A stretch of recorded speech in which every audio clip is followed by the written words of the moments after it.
Hello, everyone, and welcome to another episode of Beyond the Dais, a podcast about the stories taking place in and around El Paso County, Colorado.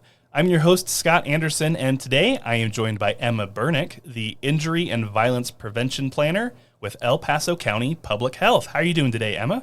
I'm great. Thank you so much for having me. How are you? I'm doing well. Thank you. I appreciate you taking the time and for being here today. We just want to let people know that before we get started, if listeners are interested in more stories about people doing good in and around El Paso County, or hearing from county leadership about local government priorities and how they operate, they can find additional episodes of this podcast on their podcast platform of choice. But to get into things, Emma, I would like it if you could give me some background about yourself and how you ended up at El Paso County Public Health. Absolutely. So I'm pretty new to El Paso County Public Health. I just joined the agency in October of 2023, and I moved out here from Iowa specifically for this job. I've lived in Iowa my entire life in a very rural community, and I was super excited about this opportunity after graduating because I've been passionate about injury and violence prevention for as long as I've known the field existed. And how did you find out about that field? To me, it's not something that would just normally come up in like a job fair, let's say, or, career day when the parents come and they talk about what they do. How did you find out about it and start to become passionate about it? For sure. So I've had a long history of working in healthcare. I worked at University of Iowa Children's Hospital the entire time that I was in college. And prior to that, I worked at a veterinary clinic because I grew up with a dad who's a veterinarian. And so I worked for my family clinic my whole life. So I've had a lot of experience in the medical field, and I always assumed I'd do something in healthcare. But during my time at the Children's Hospital, I spent about a year working in the operating room as an anesthesia tech. And I saw quite a bit of preventable traumatic injury during my time there. And what really stuck to me about that is I had to sit there and be with families and children during the worst times of their life and sometimes even the end of their life. Mm-hmm. And more often than not, those circumstances could have been prevented. And so I just started thinking about why are we so focused on responding to these injuries and acts of violence rather than trying to keep them from happening. And I was already getting my degree in public health from University of Iowa, so I actually took a class on injury and violence prevention, and that's what opened my eyes to this whole aspect of public health and the idea that the majority of the terrible traumatic accidents that we hear about aren't really accidents. They're actually a crash or something else that could have been prevented. And then I'd say my other big reason for wanting to go into injury and violence prevention is growing up in a farming area. Every single person that I know knows somebody who has been injured by an ATV or some type of farming machine like a tractor or a combine. And so I started really thinking about that and how the majority of the tragedies that I knew around people my age were from a preventable injury from a massive piece of machinery. Mm-hmm. And so I think that's the other thing that really made me feel like injury and violence prevention was the right field for me. I had that experience seeing the traumas in person on the healthcare side, and then also just from my own experience growing up seeing how many people passed away or were severely injured from an incident that was completely preventable. Yeah, that's really interesting. I love hearing about how people become interested in things. I think about myself and how I became interested in the type of work that I do. And, it really is sort of like a lot of seemingly smaller things that add up to like a big thing and, turn into that desire to do something. And that's a really neat experience. So you said your dad was a veterinarian? Yes. Okay, so I asked this only because there's someone in the office here that shares with me whose father was also a veterinarian. And growing up, I don't know if his family had pets per se, but to him it seemed like there were, 47, he had 47 pets because of everything that was happening. Did you have a similar experience? Yes, we always had a collection, or what my mom lovingly referred to as our mini zoo, of animals that just were not able to find a home. Unfortunately, there were a lot of situations where people would bring in a dog or a cat to be spayed or neutered and never come pick the cat up. Or there were often times where like smaller exotic animals or things that were harder to care for would just be left in a box outside of the clinic with no note or anything. So that's how I got my guinea pig. Yeah. No, he's talked about a lot of the same things. Oh, what was the the most exotic animal that ever visited the vet clinic that you remember? That visited the vet clinic would have been probably when we neutered a peacock, or when we had a woman come in with her pet wallaby that she also could walk on a harness and a leash. That's delightful.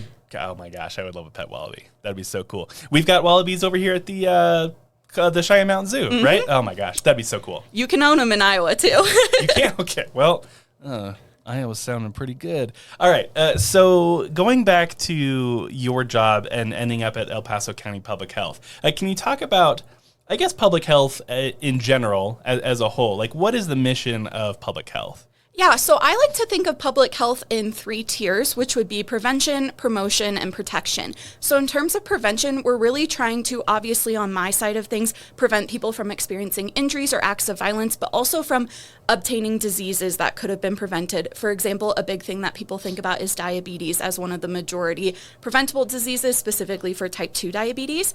And then in terms of health promotion, that's a lot of what my division, the Community Health Promotion Division, focuses on.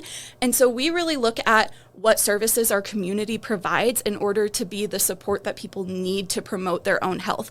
So something that, for example, we like to look at is the bigger picture and something that we call social determinants of health, which is the idea that things like your environment or your income status or things that don't seem like they're directly related to your health can actually have an effect on what your health outcomes are. So in terms of promotion, for us, it's a lot of education and outreach about specific topics that we're seeing our community face. And then lastly, is protection. So in terms of protection, that would be a lot of what like our immunization clinics do and things like that, where we're responsible for protecting our community's health. And that's also why we act as the lead agency for any sort of like mass disease emergency or things like that, because we're responsible for protecting the health of the entire community, regardless of what part of El Paso County they live in.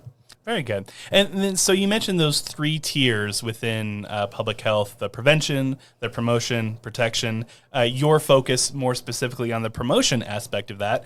So in your role as injury and violence prevention planner, you work on a number of those community campaigns. Can you talk to me about what some of those are and why they're just a valuable part of public health's community outreach? Yeah, for sure. So I think the biggest place that I'm currently working on community outreach is within the traffic safety world. And the primary reason for that is that El Paso County Public Health is currently administering an impaired driving prevention grant that we received from our state health department, which is Colorado Department of Public Health and Environment. And the really cool thing about this grant is that all of the money comes from the PDD Cash Fund, which stands for Persistent Drunk Driving. And it's actually a cash fund made up of all of the fines that people pay when they receive a DUI. So the money that people have to pay when they receive a DUI as part of their punitive sentencing actually goes back into preventing impaired driving across our state, but specifically in our community for this grant. So it's really cool that our money is actually coming from an impaired driving related fund. And then with that money, we are really going to be focusing on a social norming campaign. So social norming refers to essentially the idea of what a society or a community views as normal. And because we consistently see people impaired driving here, we know that at least to some people in our community, that is a normal thing to do because we're consistently seeing rates of driving under the influence of a variety of substances. So our goal with this campaign is to really change that norm and make people realize that it's not normal to drive under the influence in El Paso County, and it shouldn't be. And so a big part of framing things in a social norming context is focusing on positive messaging. So when we share data with this campaign, we really want to highlight what people are already doing right and what parts of our community are already making the healthy and safe choice. So an example of that would be if we got a statistic that said 10% of people in El Paso County have received a DUI. When we share that message, we would kind of flip that statistics on its head and instead say 90% of people in El Paso County have never gotten a DUI. So even though it feels like a lot of people are doing this and it's not that big of a deal to do, in reality, it's not normal at all. And the majority of our citizens always choose to drive sober because they don't want to put their own lives or the lives of other people in our community at risk. So with that social norming campaign, how are the different ways that you market that out? Do you use, commercials, billboards, radio ads? Like, what sort of things do you guys use to get that messaging out? So because we're still in the beginning stages, we're actually in the process of completing our community needs assessment, which is where we reach out to the community and we ask them, where do you get your messaging? So we really want this to be a campaign that the community feels like they are a part of, and also that is accessible to them in the most equitable ways possible. So that's why right now we're currently going through some focus groups and some key informant interviews with different players in the community that are relevant to this campaign. And one of our focus groups is actually a group full of teens. They're part of our teen action board that we have as part of the El Paso County Public Health Communities That Care Coalition down in the Fountain Valley area. We have a group of teens that support a couple different programs within our agency, but we're going to be consulting them as our youth voice for this campaign to make sure that whatever we create is accessible to both adults and the youth age range, but mostly focused on that youth age range because when it comes to social norming, if you want to set the standard for a generation, it makes the most sense to start with a younger generation so that they can continue to pass that message on. Yeah, that's really interesting. And I think one of the difficult things about any type of communication is kind of bridging the generational gap. How are you using the Teen Action Board to try and do that? Because, if, let's say you talk to one of my kids, right? You're going to talk to them in a different way that you would talk to me, right? Mm-hmm. And so how is this group helping you guys bridge the generational divide, let's say? So this group gives us really good insight into not only what messaging resonates with youth, but what platforms resonate with youth. And then we also will have key informant interviews with some of our law enforcement, some local injury prevention people, and some others working on traffic safety in our community to give us a little bit more of that adult perspective. However, overall, this campaign will definitely be geared more at the youth age range, so high school and college age.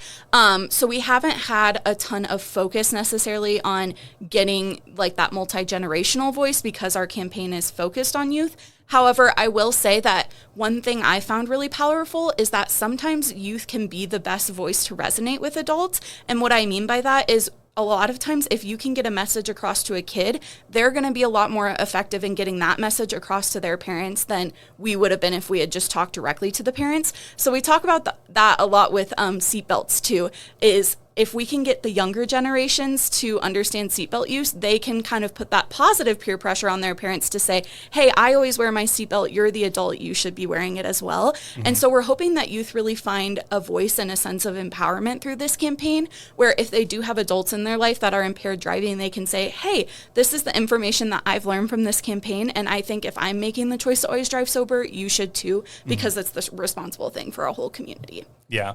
Yeah, no, I really like that approach. And as much as I like to think I am I'll just call myself a good parent, maybe an okay parent might be correct.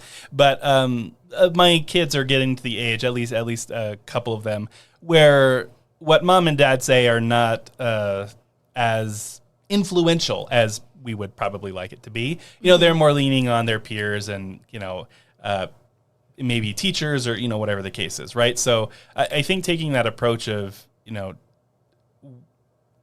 peers of the youth, if that's who you're targeting, if you're able to do it that way, I think stands a really good chance of being able to influence them and get them to understand the messaging that you're trying to get across. For sure. And we didn't just pick this framework out of nowhere. We actually have a lot of evidence that supports peer-to-peer education is more effective than adults trying to talk to youth anyways. And so not only does it allow the youth to feel empowered to make change within their own generation, but we also know from evidence that it is the most effective way to get a message across to youth. So, for example, Montana did a campaign focused on young adults called Most of Us Don't Drink and Drive, and they did the same thing where they had peers go out and talk to their other peers about how 4 out of 5 young adults in Montana never drink and drive, and that campaign was super successful and actually saw a 15% reduction in people reporting driving while impaired and a 13% increase in the use of people using sober designated drivers. So we've had campaigns from across the U.S. in the past that have proven that this peer-to-peer education and that positive social norm framework are really the most effective way to reach the youth generation. That's awesome. So this is a campaign that's currently going on. It sounds like it's in the early stages of development. What's another campaign that you've worked on in the past that you think maybe you really liked the outcome of it, and maybe you really liked the development of the messaging or whatever the case is? Talk to me about one that you think has been successful from your past. So this is actually my first big campaign that I've rolled out in my own professional work. However, I have worked on quite a few campaigns during my time as a public health student, and then I also did an internship with a local public health organization. And throughout those experiences, I found definitely that highlighting the community voice and having them be involved in the campaign is a key part of getting them to also engage with the campaign once it's produced. And I think that's why I've really wanted to emphasize that aspect throughout our development of this Impaired Driving campaign. And then another thing that I think is super helpful in regards to campaign development is also looking at what has worked in other communities. So even though Montana's not exactly like us, we know that we're in a similar part of the U.S., that we're working with a similar age demographic, and so that we can reference a lot of their evidence and make the assumption that their tactics will work similarly in our community, even if it's not exactly the same. So the really great thing about doing a community-focused campaign is that this has been a strategy that communities have used on a variety of topics all over the U.S. And so there's quite a bit of information out there from other communities about how that strategy has worked in their own area. Very good. No, that sounds awesome. So one of the things that I, always see whenever I'm able to talk to somebody about, these large organizations and even small organizations, to be honest, is how maybe not reliant, but how hopeful they are that they're able to work with other organizations to help get that messaging out. Can you talk to me about how public health, or maybe in just your role specifically, you're approaching other organizations to benefit the programs that you're working on? Absolutely. So creating beneficial community partnerships was one of my top priorities coming into this role in October, especially because I was coming from out of state. And I was really lucky to find out that there's already a super involved traffic safety community in the Pikes Peak area in general, but specifically in El Paso County. And so quite a few organizations were already doing outreach in schools and other community areas focused on traffic safety, but we weren't really seeing anyone that was focused on impaired driving prevention specifically. There is the organization Mothers Against Drunk Driving that does a lot with impaired driving, but they did not have a campaign that was geared specifically towards our community, so that's a lot of why we had decided to develop that social norms campaign. But some key partners for us have been, as I mentioned, Mothers Against Drunk Driving is a great resource for impaired driving specifically. And then for traffic safety in general, Common Spirit, specifically the Penrose Hospital location, has an injury prevention and trauma services program that created their own educational program to take into schools called Choose Safe. That's all about making the safe choice when you're driving. So that's a program specifically targeted at young drivers that we've collaborated with. And then also we have a local coalition called Drive Smart Colorado, and that's a coalition of law enforcement, injury prevention professionals, and other people working on traffic safety that addresses kind of all of the traffic safety issues facing the Pikes Peak area region. So those are some of the main organizations that we work with in terms of traffic safety. And then for other injury and violence prevention efforts, Children's Hospital Colorado has been a fantastic partner for us for addressing any other issues that are specifically related to our infants, children, and youth within our community. Yeah, it's really great to see those type of partnerships across the community. One of the, I guess you could say, the blessings of being able to do this podcast is seeing consistently a lot of those organizations sort of coming together, seeing them show up, assisting this organization over here and this organization over there, and then they'll meet on some other thing. So it's just kind of a cool puzzle to put together to see how everyone fits together to make a lot of these great things happen in the community that may not get highlighted very often. So it's fun to see. So we've talked a lot about your role with this impaired driving program and this campaign. Is there any other part of your job that you want to talk about that maybe we haven't heard about yet? Yeah, so the other aspect of my position is facilitating our local child fatality review. So Colorado actually has a law called the Child Fatality Prevention Act that requires every county or local jurisdiction, if it's a small county, sometimes they combine with other counties, but basically every local government to have a child fatality review process. And what that means is anytime somebody under the age of 18, so 0 to 17 years old, passes away within that area, a review process takes place to figure out basically how could that fatality have been prevented, especially because the majority of our child fatalities are coming from an act of violence or an unintentional injury that could have been prevented, as well as an intentional injury that is related to the mental health and the suicide prevention aspect of things. So the main goal with our child fatality review is not to point fingers or point blame for why this tragic incident happened, but rather to see how could that family have been better supported to ultimately prevent such a tragedy from happening. And so a lot of it is related to us collecting data on trends as well, because we want to see if there's a specific area that's experiencing a certain type of fatality, or if there's a specific fatality in our community in general that's becoming more or less common. And so our review process not only helps us look more into the child's life and figure out what services and resources could have been provided to better support that child and that family, but it also helps us monitor data on trends related to child fatalities that really help provide the foundation for a lot of our prevention work as well. So who are some of the other agencies that you work with to, I guess, do that part of your job? I mean, it comes to mind, like, the sheriff's office might be involved, the coroner's office, I'm sure might be involved. How do you work with those different agencies to help address this?